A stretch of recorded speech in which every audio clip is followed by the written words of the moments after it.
Hello, hi. My name is Sharika binti Amran. Today we will like to explain about planning. Planning provides a foundation for all organizational activities. Through planning, managers coordinate organizational activities so that the goals of the organization can be achieved.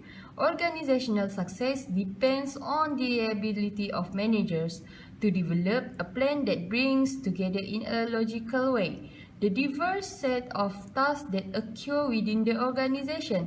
In its simplest form, planning involves understanding the current situation of the organization, knowing what results the organization desires to achieve, devising the means to achieve those results, and guiding and controlling operations so that the results are achieved. Organizational leaders must understand the importance of planning and be prepared to provide guidance to other organizational members in devising and implementing plans. Planning is an essential but potentially complex managerial function. To gain a better understanding of the planning function, we discuss a few key issues. What is planning? Why should managers plan? And where should the planning process begin? What is planning? Planning is a process of outlining the activities that are necessary to achieve the goals of the organization. And what is a plan? A plan is a blueprint for action. It prescribes the activities necessary for the organization to realize its goals. Nature and purpose of planning. The purpose of planning is simple: to ensure that the organization is both effective and efficient in its activities. The nature of planning: an organization must develop a plan that ensures that the appropriate products and services are offered to its customers. And more specifically, planning gives guidance and direction to the members of the organization about their role in delivering those products and services. Benefits of planning. There are 4 benefits of planning. The first one is planning is a roadmap. Assuming that an organization has a good mission, it then needs a map that will help select the best or at least better roads that will guide the organization to the mission. Better coordination. A plan helps to define the responsibilities of individuals and work groups and helps coordinate the activities. Focus on toward thinking. The planning function forces managers to think ahead and consider resource needs and potential opportunities or threats that the organization may face in the future. And more effective control system. Control provides mechanism for ensuring that the organization is moving in the right direction and making progress toward achieve its goals. The cost of planning. There are 2 costs of planning. One is management time. Done properly, the planning process requires a substantial amount of managerial time and energy. Delay in decision making. Planning can result in delays in decision making, which must be weighed against the importance of speed in response time. Thank you. Okay, for now I'm going to present what is type of planning. So first, we have operational planning. Operational planning is focused on day-to-day activities that are necessary to achieve the long-term goals of the organization.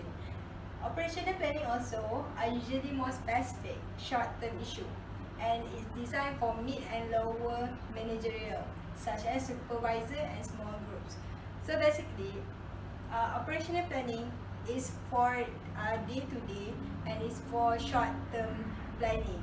For example, when the supervisor have a team of a group, so the supervisor will instruct on the team on what are the planning to do next.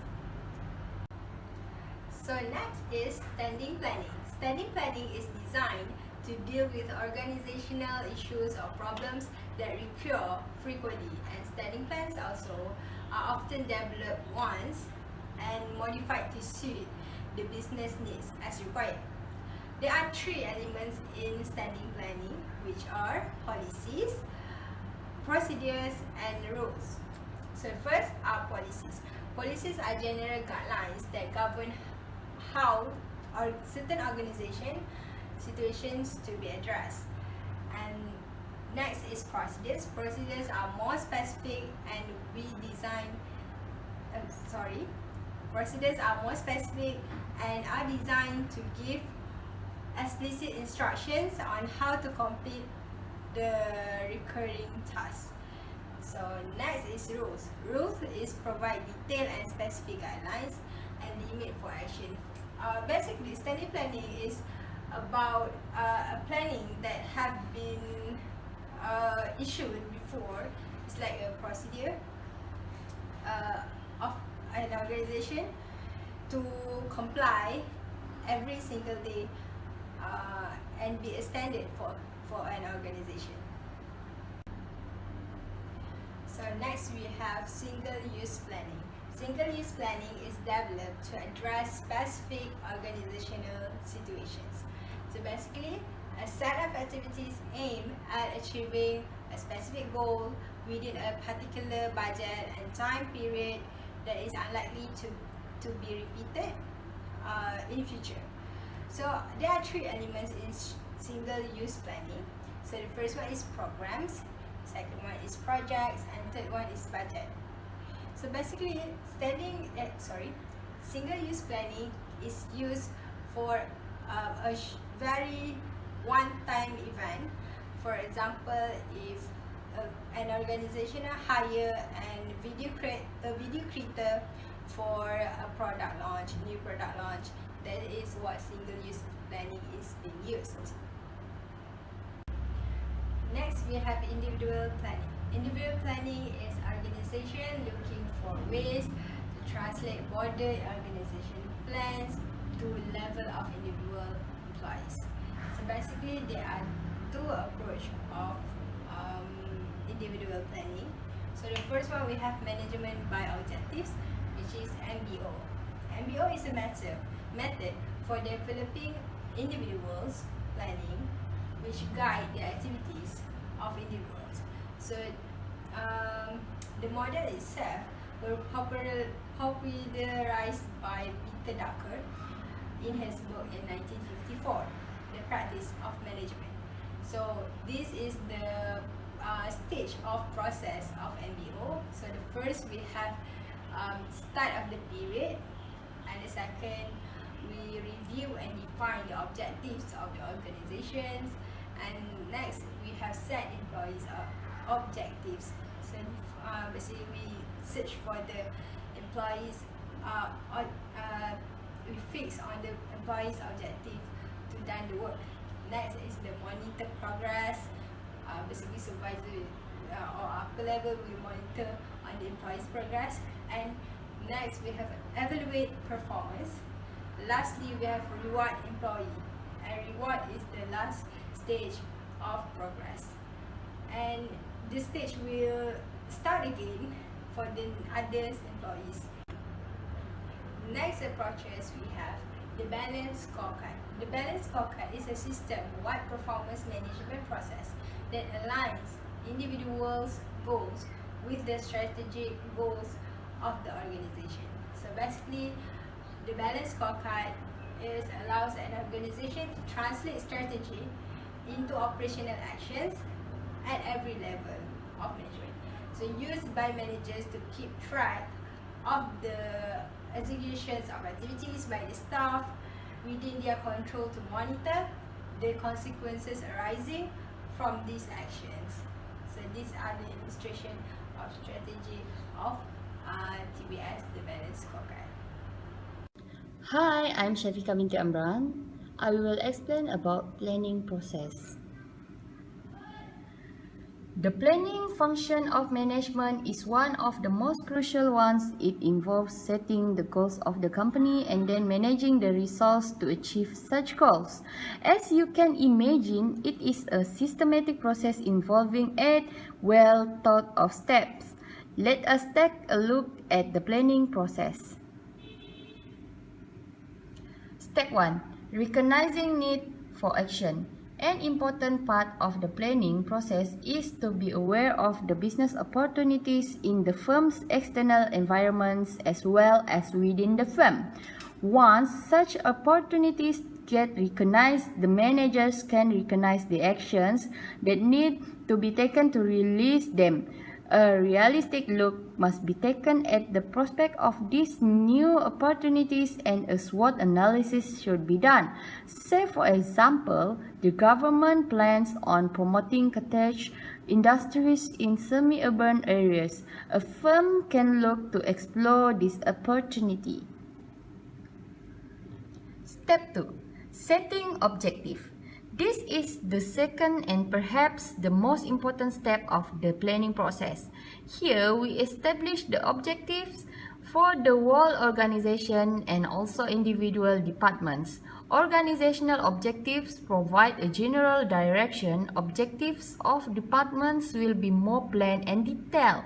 Objectives can be long-term and short-term as well. They indicate the end result the company wishes to achieve. So objectives will percolate down from the managers and will also guide and push the employees in the correct direction. Step 3. Developing premise. Planning is always done keeping the future in mind. However, the future is always uncertain. So, in the function of management, certain assumptions will have to be made. These assumptions are the premise. Such assumptions are made in form of forecasts, existing plans, past policies. These planning premises are also of two types, internal and external. External assumptions deal with factors such as political environment, social environment, advancement of technology, competition, government policies. Internal assumptions deal with policies, availability of resource, quality of management. These assumptions being made should be uniform across the organization. All managers should be aware of this premise and should be agree with them. Step 4.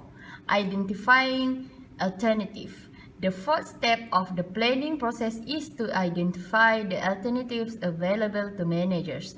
There is no one way to achieve the objective of the firm. There is a multitude of choice. All of these alternative causes should be identified. There must be options available to the manager. Maybe he chooses an innovative alternative hoping for more efficient results. If he does not want to experiment, he will stick to the more routine course of action. The problem with this step is not finding the alternatives, but narrowing them down to a reasonable amount of choice so all of them can be truly evaluated. Examining alternate course of action. The next step of the planning process is to evaluate and closely examine each of the alternative plans. Every option will go through an examination where all their pros and cons will be weighed. The alternative plans need to be evaluated in the light of the organizational objective. For example, if it is a financial plan, then in that case, its risk-return evaluation will be done. Detailed calculation and analysis are done to ensure that the plan is capable of achieving the objectives in the best and most efficient manner possible. Step 6. Selecting the alternative. Finally, we reach the decision-making stage of the planning process. Now, the best and most feasible plan will be chosen to be implemented. The ideal plan is the most profitable one with the least amount of negative consequence and is also adaptable to dynamic situations. The choice is obviously based on scientific analysis and mathematical equations, but a manager's intuition of experience should also play a big part in this decision. Sometimes, a few different aspects of different plans are combined to come out with the one ideal plan.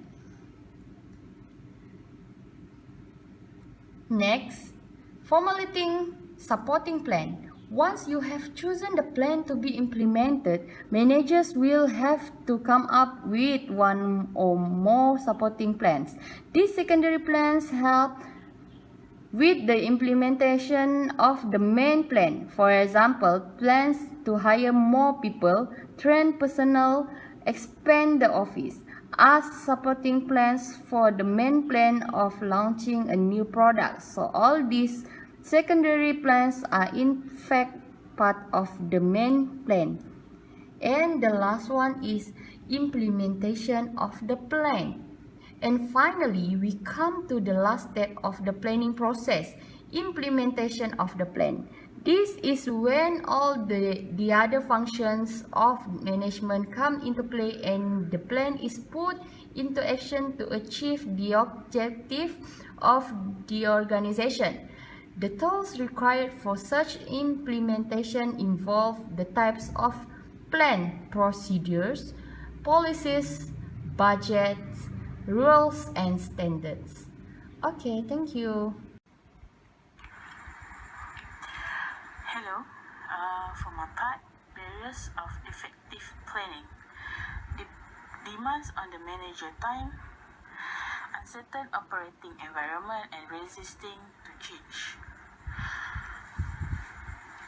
For overcome the barrier to planning, involve employees' decisions input from all levels of a firm is intentional successful planning.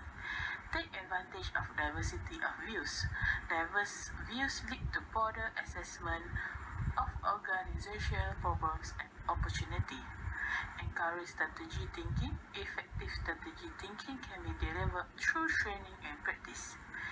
Implication for leaders. Recognize and communicate the importance of planning in achieve organization success. Understand and appreciate the relationship between strategy and operational planning. Involve those responsible for implementing the plan in the planning process. Use contingency planning as a means of maintaining flexibility in rapidly changing business environment. Implication for leaders. Utilize technology, the effectiveness and efficiency of the planning process. Remove the barrier to planning at the work group and individual levels. Reward those who think strategically and follow through with operational planning.